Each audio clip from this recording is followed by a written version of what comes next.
Bismillahirrahmanirrahim. Assalamualaikum warahmatullahi wabarakatuh. Alhamdulillahirabbil alamin. Wassalatu wassalamu ala asrofil anbiya'i wal mursalin wa ala alihi washabihi ajmain. Amma ba'du. Pertama-tama marilah kita semua panjatkan puji syukur kehadirat Allah SWT yang telah melimpahkan rahmat-Nya kepada kita semua. Kita bersyukur dapat berkumpul di pagi yang cerah ini dengan nikmat kesehatan yang masih diberikannya.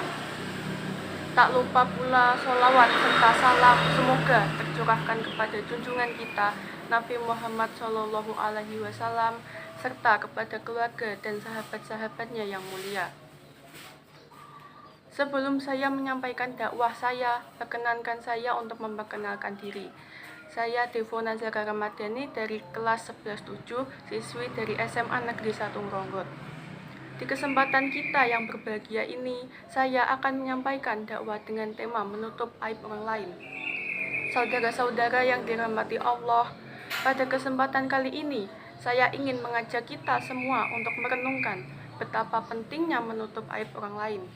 Di zaman yang serba terbuka seperti zaman sekarang ini, terkadang kita lupa bahwa setiap manusia memiliki kelemahan dan kesalahan. Saya telah menemui banyak orang dengan tiap-tiap kepribadian, mereka yang berbeda satu sama lain. Saya juga telah menemukan kelebihan, juga kekurangan dari mereka yang pula berbeda satu sama lain. Jujur saja, saya kurang suka dengan orang yang terlalu banyak berprasangka terhadap orang lain.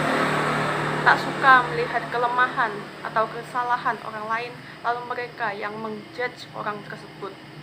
Apalagi jika sampai diumbar aib-aib orang tersebut pada masyarakat terbuka. Saya tidak bisa membayangkan betapa malunya orang yang diumbar aibnya tersebut jika mengetahui aibnya telah tersebar. Padahal setiap manusia pasti punya kesalahan, memiliki aib yang seharusnya ditutupi. Dalam surah Al-Hujurat ayat 12, Allah berfirman, "Wahai orang-orang yang beriman, jauhilah kebanyakan prasangka. Sesungguhnya sebagian prasangka itu adalah dosa, dan janganlah kalian mencari-cari kesalahan orang lain." Ayat ini menegaskan bahwa prasangka buruk dan mencari-cari kesalahan orang lain adalah hal yang dilarang dalam Islam. Menutup aib orang lain bukan hanya soal menjaga nama baik orang tersebut, tetapi juga mencerminkan akhlak kita sebagai seorang muslim. Dalam hadis yang diriwayatkan oleh Imam Muslim, Rasulullah SAW bersabda, "Barang siapa yang menutup aib seorang muslim, maka Allah akan menutupi aibnya di dunia dan di akhirat." Hadis ini menunjukkan betapa pentingnya sikap empati dan kasih sayang di antara sesama umat manusia. Ketika kita menyebarkan aib orang lain, kita tidak hanya merusak reputasi mereka, tetapi juga menimbulkan fitnah dan perpecahan dalam masyarakat. Mengapa kita harus menjadi agen penyebar keburukan ketika kita bisa menyebarkan kebaikan? Ingatlah, setiap orang memiliki hak untuk mendapatkan kesempatan kedua dan juga mendapat perlakuan yang baik. Menutup aib orang lain juga berkaitan dengan bagaimana kita memperlakukan diri kita sendiri. Kita juga memiliki kekurangan dan kesalahan. Dalam surah Al-Baqarah ayat 286, Allah berfirman, "Allah tidak membebani seseorang melainkan sesuai dengan kesanggupannya." Ini mengingatkan kita bahwa kita semua adalah makhluk yang lemah, yang terkadang melakukan kesalahan. Lalu bagaimana kita bisa menutup aib orang lain dalam kehidupan sehari-hari? Pertama, kita harus menghindari perbincangan negatif tentang orang lain. Jika mendengarkan gosip atau kabar buruk, alihkan pembicaraan ke topik yang lebih positif.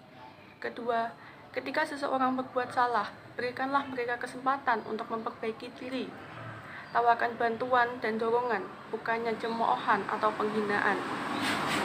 Walaupun mengumbar aib orang lain itu adalah larangan dalam Islam, sebenarnya boleh saja kita menyebar aib orang lain, tapi dalam beberapa kondisi seperti dibutuhkan fakta untuk memproses, mencari keadilan, atau mungkin terjadi suatu kasus untuk memerlukan aib itu untuk dijadikan fakta, maka bolehlah aib itu dibuka. Saudara-saudaraku yang dirahmati Allah, menutup aib orang lain adalah salah satu akhlak mulia yang diajarkan dalam Islam. Maka dari itu, marilah kita berusaha untuk menciptakan lingkungan yang saling menghormati dan membantu satu sama lain. Semoga Allah SWT memberikan kita kekuatan untuk selalu menutup aib, baik diri sendiri maupun orang lain. Senantiasa membimbing kita di jalannya, mengampuni dosa-dosa kita, menuntun kita untuk selalu berbuat baik. Sebelum saya mengakhiri dakwah ini, izinkan saya berbagi sedikit humor. Rasulullah SAW pernah bersabda, tersenyum kepada saudaramu adalah sedekah. Jadi, mari tersenyum satu sama lain setelah kalian menonton video ini. Demikian dakwah yang dapat saya sampaikan. Apabila ada kurangnya, saya mohon maaf, karena kesempurnaan hanyalah milik Allah SWT. Wabillahi taufiq wal hidayah. Wassalamualaikum warahmatullahi wabarakatuh. Salam apel PAI.